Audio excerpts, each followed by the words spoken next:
Okay,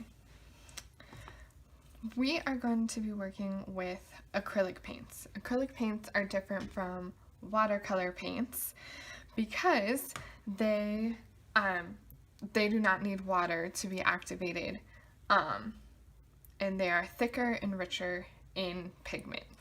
Okay, so you are going to need a half cup full of water.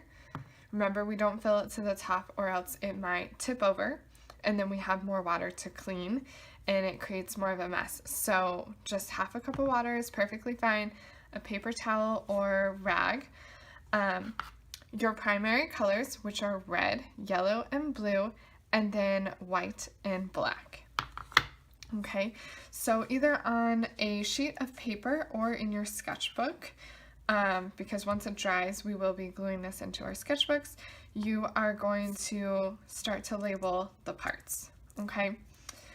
Make sure that your name is on the top somewhere so that when it's on the drying rack, you know which one is yours, okay? You are also going to need a paintbrush. You do not need a thick one. You just need a standard small paintbrush is fine.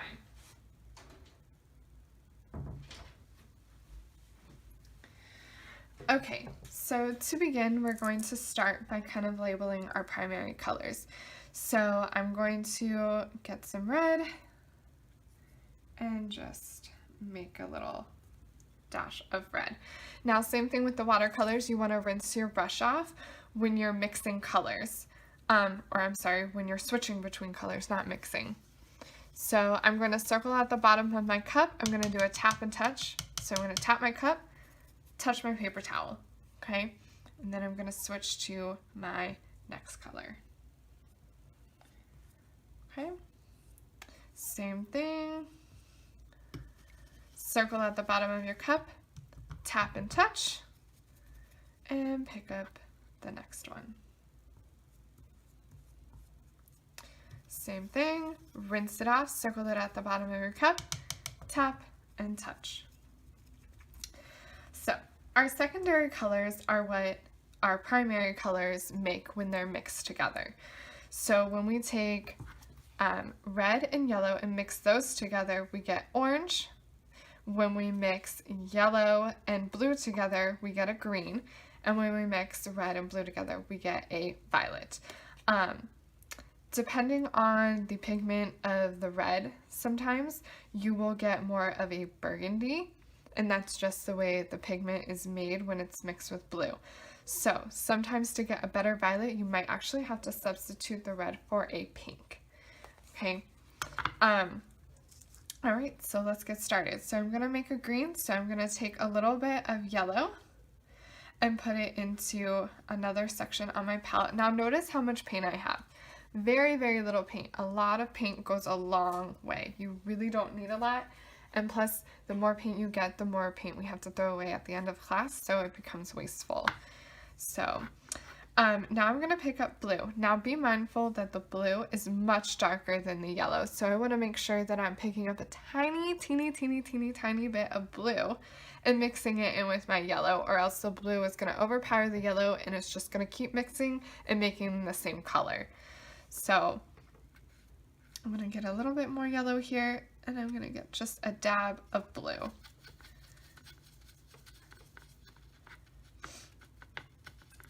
And now I have a green.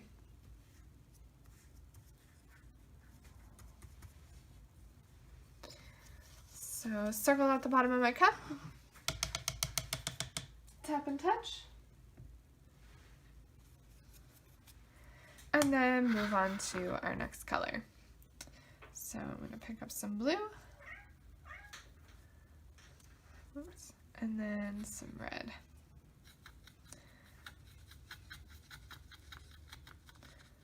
So again, here you can see I'm getting kind of a burgundy.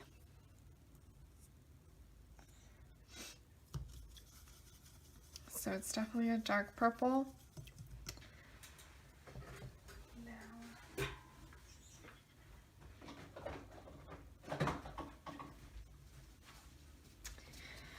Let's try it with a pink and see what happens.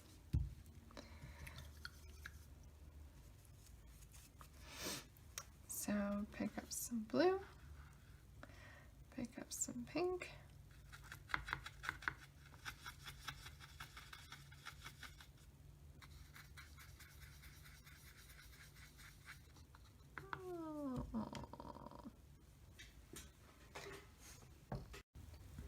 Okay, now let's move on to our orange. So make sure you're rinsing out your brush completely. And we're going to grab yellow and a teeny tiny bit of red.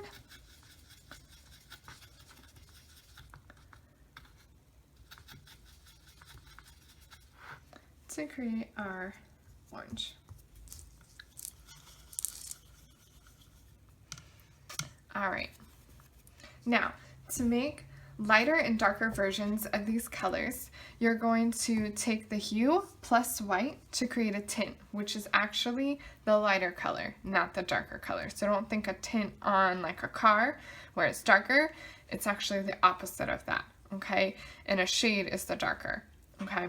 So if I want to get a lighter version of blue, then I'm going to take the hue, which is blue, okay, and I'm going to take white and mix it with its hue color, which is blue, and that is going to create my tint, okay. Now if I want to create a darker version of blue, then I'm going to take the hue, oops, that's wrong.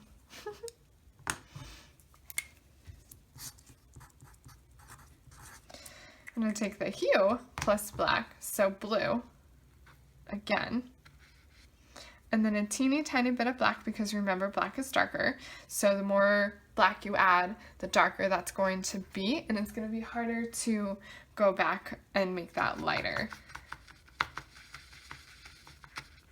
And so now I have my shade of blue. Okay.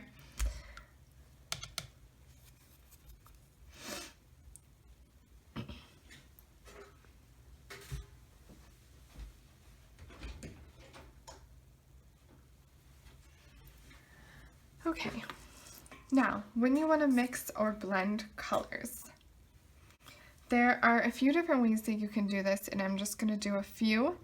But of course you can mix on your palette. You can also mix on the paper. Now the only thing is you don't want to mix too many colors at once, or else it becomes muddy and it will turn like a brown. So for instance, you know, if I take some yellow, red, maybe some blue. Now I'm getting like this really muddy kind of brown gray color, and it's okay if you want that. Sometimes you might not, so you just want to think about that when you're mixing colors, that if you do too much, then it's going to turn to this brown, dark, kind of gloomy, muddy color. So you want to make sure you're limiting your colors. You want to make sure that you're mixing at certain times too, because acrylic paints do dry really quickly. So if it's dry, it might not mix. You want to make sure that all the paint is wet to be able to form colors and blend them together. Because if they dry, they won't mix like watercolors, because watercolors will take longer to dry because there's water in them. Now that being said, you can add water to acrylic paints to make kind of like a watercolor feel to it. So I've added water to this on my brush, and then I've dipped into my acrylic paints. And you can see here that I'm kind of getting this nice watercolor effect here. So you can add water to that. Okay. Now same technique with the watercolor. If you wanted to blend two colors, you could do the graded wash, where you start at the top and then use all the paint on your brush and just keep consistently moving the brush in the same direction until you don't have color on that brush anymore. And then without rinsing your brush off, you can just kind of pick up the other color and come back the other way.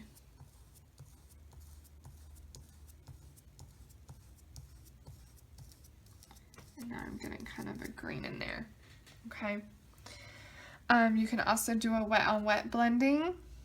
So I can take red and then I can add some yellow to make a deep orange. I could even add some white on top of that.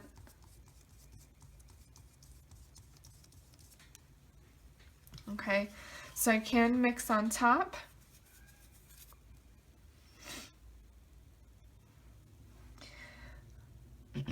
You can also create textures by not blending all the way and just kind of making different types of strokes with your brush.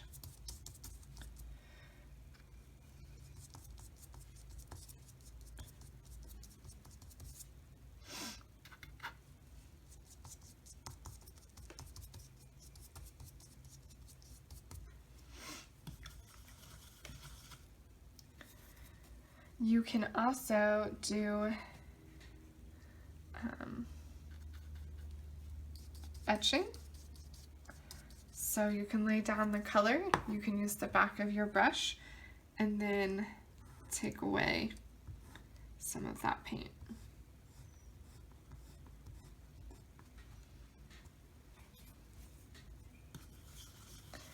So these are just a few different techniques and ideas for you to experiment with. This section here is for your free-for-all, so I want you to kind of play around with the paint and just see what you can come up with. Experiment with it. You know, don't be afraid to think outside the box. Maybe use a sponge, maybe use the back of the paintbrush to paint instead of the bristles. You know, you can get some really cool different effects.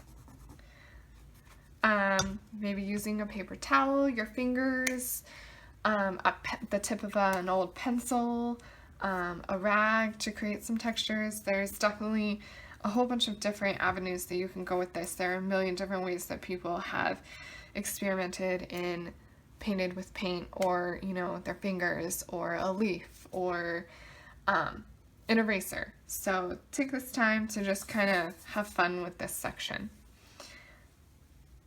Cool. All right, and that's it.